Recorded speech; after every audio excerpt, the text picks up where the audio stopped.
Bibigyang oportunidad ng National Commission on Senior Citizens Region 11 at ng Tourism Department ang mga lolo at lola na magsilbing tour guide. Sinagulat ni Israel Damaulao ng PTV Davao.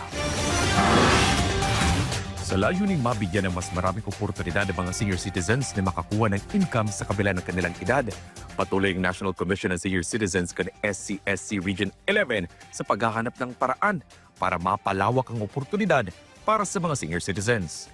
Ayon sa ahensya, may isinagawang Memorandum of Understanding na ang kanilang central office sa Department of Tourism sa ilalim ng Tourism Legacy and Livelihood Program, kung saan layunin nito na makapagbigay ng livelihood opportunities para sa mga senior citizens kasabay ng pagpapaunlad ng tourism services. Sa ilalim ng programa, iilang mga senior citizens na sa kaunduhan ng sumailalim sa training programs bilang mga tour guides. Bagay na tinitingnan ng NCSC 11 na mapalawak sa Davao Region. That's one of our focus for 2026 and we are going to really look into how we are going to expand itong mga ganitong agreements and arrangements for our senior citizen. Mahirap lang kasing pagka tayo lang no ang nagpo-push, so it has to be in collaboration also with the private sectors.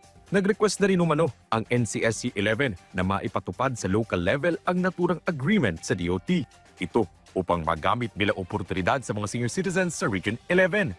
We are already looking for partners.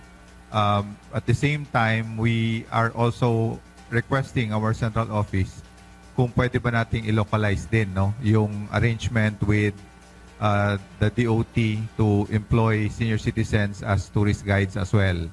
So hindi pa kasi naibaba no, sa regional offices yung mga programang ganyan.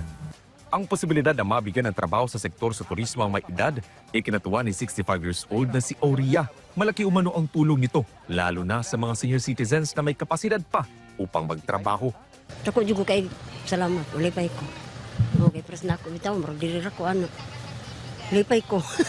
Nagbigay din ng sample si Nanay Auria kung mabigyan ito ng pagkakataon na maging isang tour guide. Hello, welcome to Davao City.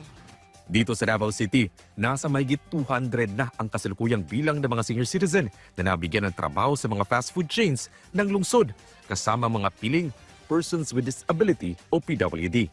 Ito ay mula sa Memorandum of Agreement ng Davao City LGU at mga fast food chains na mag-hire ng mga senior citizens na kasama nila sa pagbigay ng serbisyo para sa mga customers.